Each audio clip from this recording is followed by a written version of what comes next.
So yeah welcome back to Miss Muse. One of my subscriber commented कि उसे AP के word problems में बहुत दिक्कत आती है। तो ये वीडियो उसके लिए है जिसे एपी की वर्ड प्रॉब्लम्स में बहुत ज़्यादा दिक्कत आती है। इस वीडियो का स्ट्रक्चर मैंने कुछ ऐसा बनाया है कि हम पहले कुछ बेसिक फार्मूलाज देखेंगे, उसके टर्म्स समझेंगे और फिर ऐसी चीज़ें जो आपको करनी चाहिए, डूज़ एंड डोंट्स। और जब हम डूज़ एंड डोंट्स समझेंगे उसके साथ में हम कुछ वर्ड प्रॉब्लम्स भी करेंगे। ओके। सो ये बहुत स्ट्रक्चर्ड वीडियो बनाई है मैंने। इस वीडियो को इतना शॉर्ट, जितना शॉर्ट कर सकती हूँ उतना शॉर्ट किया है ताकि आपका ज़्यादा टाइम वेस्ट भी नहीं हो और आप फटाफट से पूरी वर्ड प्रॉब्लम्स को समझ सको। सो बिना किसी देरी के स्टार्ट करते हैं word problems of AP. So देखो, सबसे first formula is A N की वैल्यू क्या होती है, A plus N. Now what is A? A का मीन्स होता है फर्स्ट टर्म। ठीक है, फर्स्ट टर्म किसी भी एपी में। जैसे फॉर एग्जांपल हम एपी ले लेते हैं 2, 4, 6, 8, 10 एंड सो ऑन। ठीक है, ये एक एपी है तो यहाँ पे फर्स्ट टर्म क्या हो जाएगी, 2 हो जाएगी। Now N, N means specific number of term. जैसे बोल रहे हैं कि फोर्थ टर्म निकालो तो 4 विल बी एन। ठीक है, तो जैसे 8 कौन सी टर्म है, 8 इज फोर्थ टर्म, तो यहाँ पे एन की जगह 4 आ जाएगा। नाउ डी, डी का फॉर्मूला है सिंपल, ए टू में से ए वन माइनस कर लो। तो अगर मैंने एग्जाम्पल दिया है इस ए पी का तो इट विल बी 4 माइनस 2 2। तो डी की वैल्यू क्या आ जाएगी, 2। Clear? A N, A N means कि अगर मान लो मैं फोर्थ टर्म निकाल रही हूँ, ठीक है, तो फोर्थ टर्म पे क्या वैल्यू आ रही है, फोर्थ टर्म पे क्या वैल्यू आ रही है, 8 वैल्यू आ रही है, राइट। तो ए एन की वैल्यू क्या हो जाएगी, 8। n is position of that specific number and n की जगह पे जो नंबर होता है उसे हम a n बोलते हैं। ठीक है, S N, S N means sum of n terms, sum of n terms. n terms का मतलब मान लो हमें निकालना है कि यहाँ तक कितना सम हो रहा है, तो सम ऑफ 4 टर्म्स, तो हम क्या बोलेंगे, S4। फिर अगर n का बोला है तो हम 4/2 करेंगे और बाकी टर्म्स मैंने आपको ऑलरेडी यहाँ पे इस वाले फॉर्मूले में समझा दिए। तो ये दो फॉर्मूले अपने दिमाग में बिठा लेना। कभी कभी आपको एपी नहीं देगा, आपको डी नहीं देगा, डिफरेंस नहीं देगा, बीच की कोई टर्म्स नहीं देगा, आपको सिर्फ फर्स्ट टर्म देंगे, लास्ट टर्म देंगे और बोलेंगे सम निकालो। तो उस टाइम पे हमें क्या करना है, उस टाइम पे हमें ये फॉर्मूला लगाना है जब हमें फर्स्ट टर्म और लास्ट टर्म गिवन हो। ओके, और यहाँ से हम सम ऑफ एन टर्म्स निकाल सकते हैं। Is that clear? तो ये कुछ बेसिक फॉर्मूलाज थे। हम डूज एंड डोंट्स पे आते हैं। First, identify A and D first. जैसे एक वर्ड प्रॉब्लम है, in a theatre the first row has 20 seats. पहली रो के अंदर 20 सीट्स है and each subsequent row has 2 more than the previous. तो अगर पहले में 20 है तो दूसरे में क्या हो जाएगी, 20 + 2 मीन्स 22, फिर 24, ऐसे ऐसे करके बढ़ रही है। ठीक है, now they are 46 seats. If a row has 46 seats, एक पर्टिकुलर रो है जिसमें 46 सीट्स है, which row number is it? तो ये रो नंबर क्या होगा? ठीक है, अब देखो यहाँ पे पहले डी निकाल दो। डी का मतलब है 2 प्लस का 2। क्यों? क्योंकि हर सीट 2 से बढ़ रही है। तो आपको सबसे पहला काम क्या करना है, ए और डी निकाल दो। क्लियर? अब don't confuse N with A N. अब देखो, अब ये 46 क्या है ये आपको पता लगाना पड़ेगा। 46 46 एन है या 46 ए एन है, ये चीज़ आपको पता लगानी पड़ेगी। वो कैसे पता लगाएंगे? क्या इसने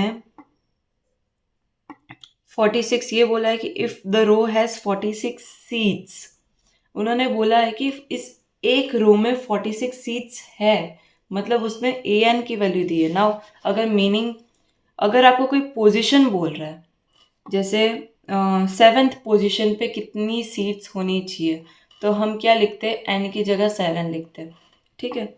पर इसने बोला है कि हमारे पास ऑलरेडी इतनी सीट्स है, तो बताओ ये कौन सी रो है, उल्टा पूछ रहा है। तो यहाँ पे n हमें पता नहीं है, बट an की वैल्यू हमें 46 गिवन है। क्लियर? n कभी भी नेगेटिव नहीं हो सकता है, टर्म कभी नेगेटिव नहीं हो सकती है, ठीक है।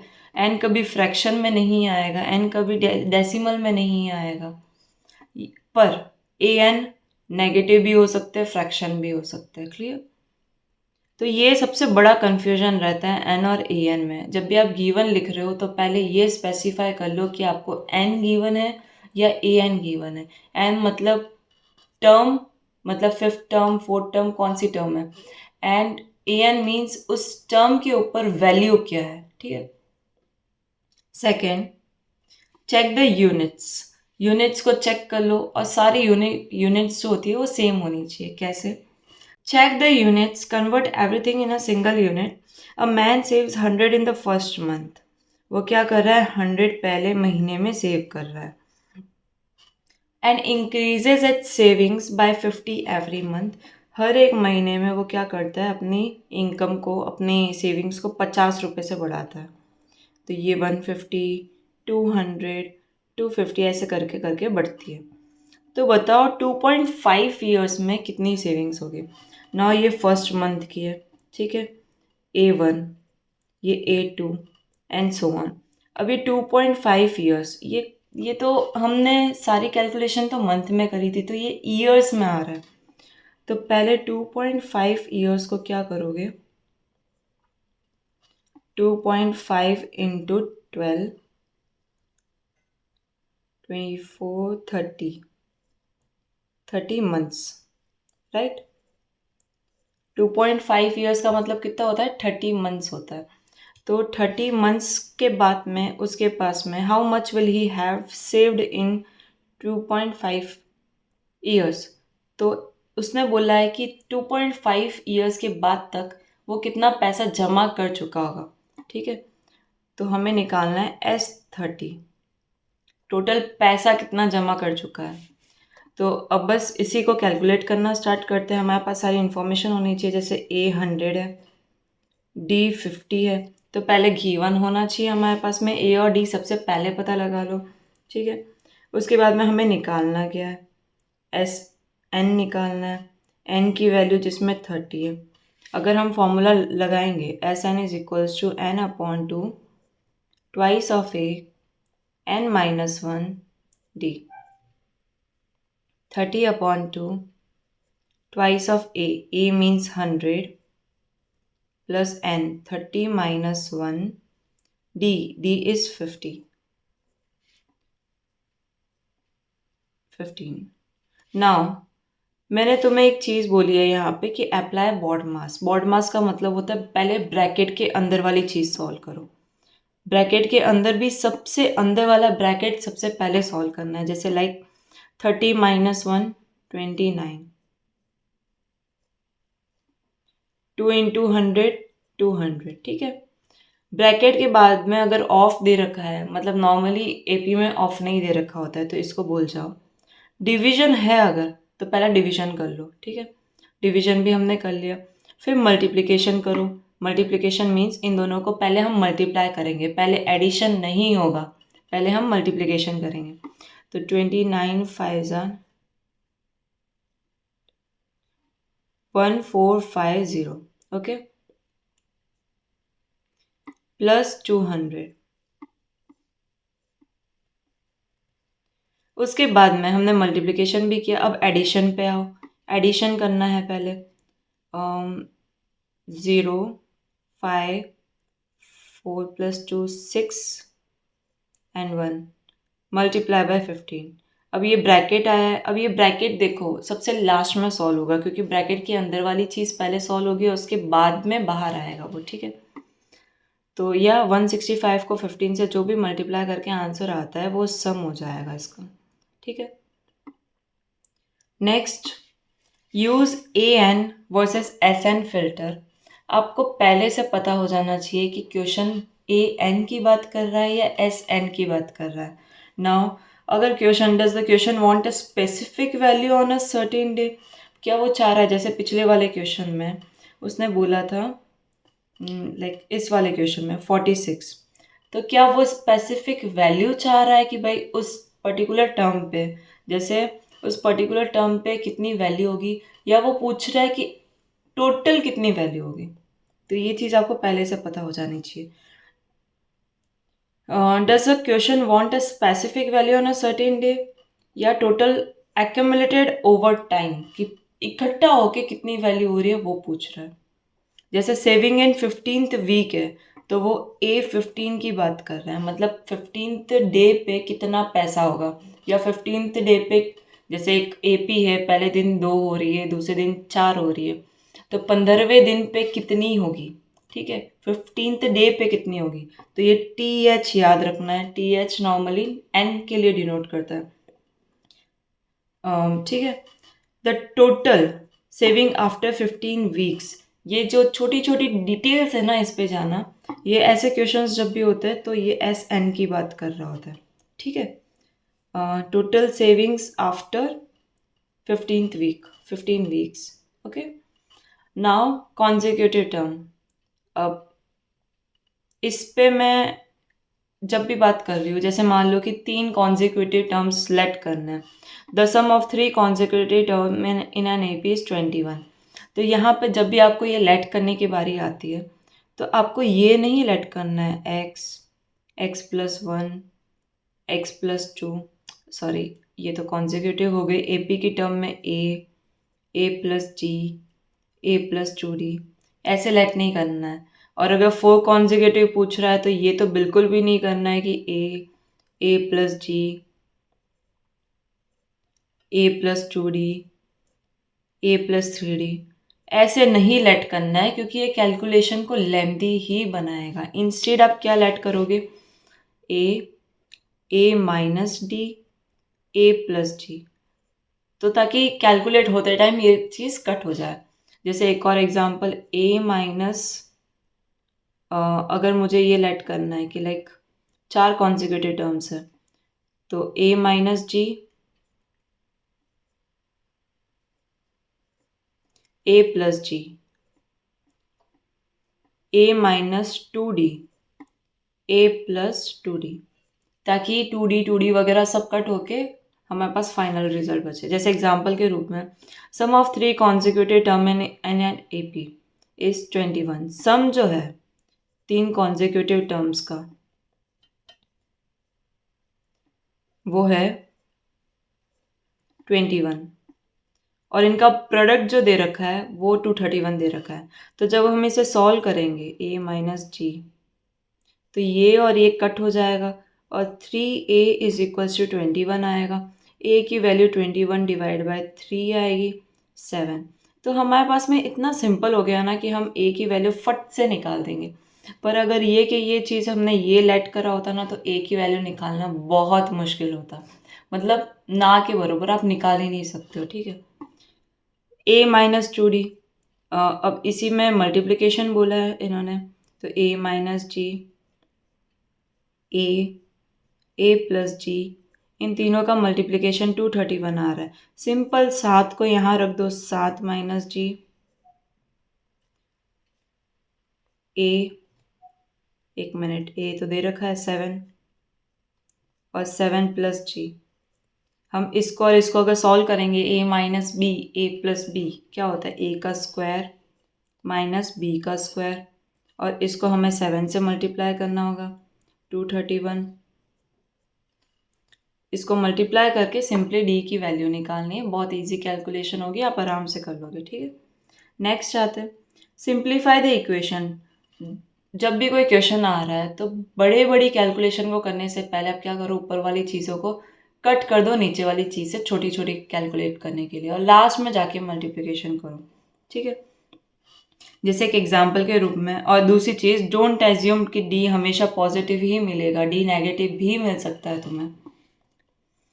क्वेश्चन देखते हैं, car start with 50 litres, 50 litre से स्टार्ट कर रहा है, and uses 1.5 litre every hour. यहाँ पे कंजप्शन हो रहा है, पेट्रोल कम होगा, तो 50 minus 1.5 which is 48.5 and then ये चलता रहेगा. After how many hours will it have only 5 litres left. तो कब ऐसा 5 नंबर आएगा.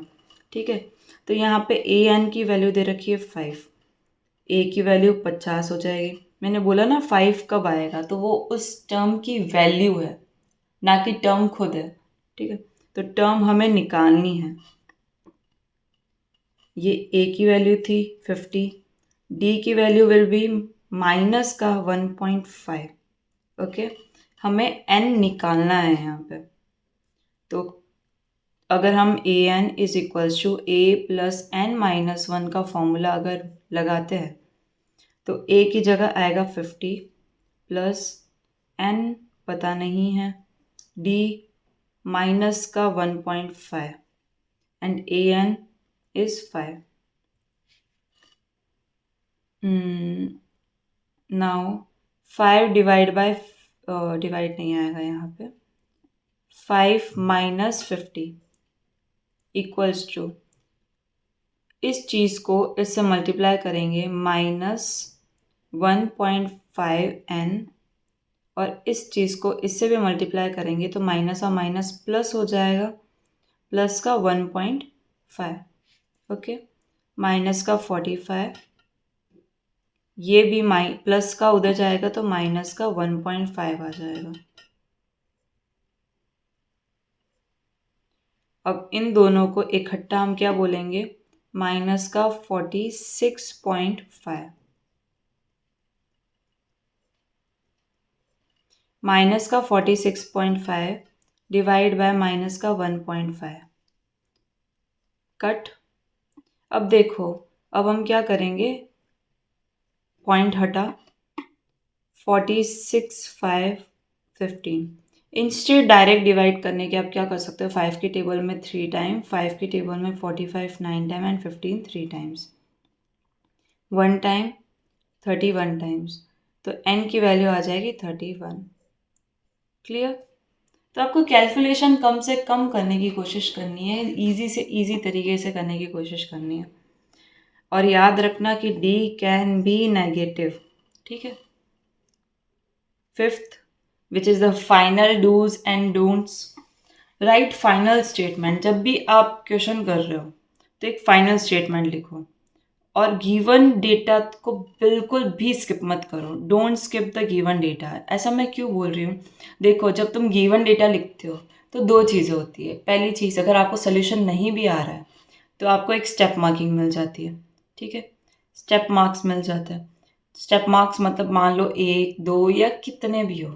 ठीक है, आधा मार्क्स भी मिल रहा है तो भाई फ्री के मार्क्स तो हमें छोड़ने नहीं है. ठीक है. दूसरी चीज़ कि गिवन डेटा लिखने के बाद में आपको एक आइडिया मिल जाता है कि हाँ क्वेश्चन आगे सॉल्व किया जा सकता है. अगर आप नहीं भी कर पा रहे हो, इट्स ओके, फ्री के मार्क्स तो उठाओ. अगर फ्री के मार्क्स उठाने के बाद आपको लग रहा है कि हाँ मैं फॉर्मूला लिख के थोड़ा सा आगे स्टेप्स कर सकता हूँ, देन भाई क्यों छोड़ना, कंप्लीट करो उस क्वेश्चन को. तो यह आपको एक क्लैरिटी मिलती है. ठीक है. तो ये दो चीज़ों के कारण स्टेप मार्क्स आपको कभी नहीं छोड़ना. आपको स्टेप्स हमेशा लिखने, गिवन डेटा तो लिखना ही लिखना है, फॉर्मूला तो लिखना ही लिखना है. ठीक है. और फाइनली एक स्टेटमेंट लिख दिया करो आंसर के एंड में. सिर्फ आंसर को सर्कल करके मत छोड़ा करो, therefore number of hours is equals to this, या कुछ भी ऐसे स्टेटमेंट लिख दिया करो. ठीक है. जैसे एग्जाम्पल के रूप में, ladder has rungs that decreases uniformly in length from 45 centimetre at the bottom to this this end this. अब ये क्वेश्चन पढ़ के ही ऐसा लग रहा होगा कि यार ये क्वेश्चन तो बहुत मुश्किल है, होगा नहीं मुझसे. तो अब क्या करो, गिवन तो लिखो एटलीस्ट. ठीक है. अ ladder has rungs that decreases uniformly, decrease हो रहा है, इन लेंथ फ्रॉम 45 सेंटीमीटर. पहले 45 था. ठीक है. फिर ये डिक्रीज होते होते होते होते होते 25 तक पहुंच गया. अगर 11 रग्स है टोटल, मतलब n क्या है, 11 है, और लास्ट टर्म क्या है, ए एन जिसे बोलते हैं, या एल भी बोल सकते हो जिसे, 25. ठीक है. What is the total length of would required for the rugs. तो तुम्हें निकालना है एस एन, टोटल कितना चाहिएगा वुड. ये निकालना है। एक फॉर्मूला हमें पता है SN का, N/2 A+L। जब आपको बीच की कोई इंफॉर्मेशन नहीं गिवन है, जब आप D नहीं निकाल सकते हो, देन गो फॉर दिस। ठीक है। N is 11, A is 45, L is 25, SN is हमें निकालना है। हमने पहले भी बताया था कि आपको पहले ब्रैकेट के अंदर वाली चीज सॉल्व करनी है। 7, फिर आपको कट करना है। अननेसेसरी ऊपर वाले को ऊपर वाले से मल्टीप्लाई करके नीचे वाले से डिवाइड नहीं करना है। ये आपकी कैलकुलेशन और बढ़ाएगा। तो अगर कोई कॉमन नंबर से कट हो रहा है तो पहले कट कर दो। 11 इंटू 35, कैलकुलेशन ईजी हो गई है। 583, 385। तो आंसर यहाँ पे छोड़ना नहीं है, आपको लास्ट में लिखना है। So total length of would required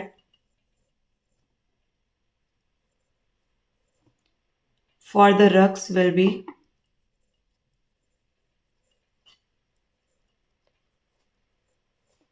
385। Clear? तो ये सेंटेंस लिख के छोड़ना है। एग्जामिनर नॉर्मली इसके मार्क्स देता है और ये आपकी प्रेजेंटेशन और सही करता है। तो ऐसे ही ये डूज एंड डोंट्स थे जो आपको करने हैं follow. And if you really find it valuable, make sure to like, subscribe and comment, and let me know in the comments आपको नेक्स्ट वीडियो में क्या चाहिए। Okay, so stay tuned for the next video and thanks for watching.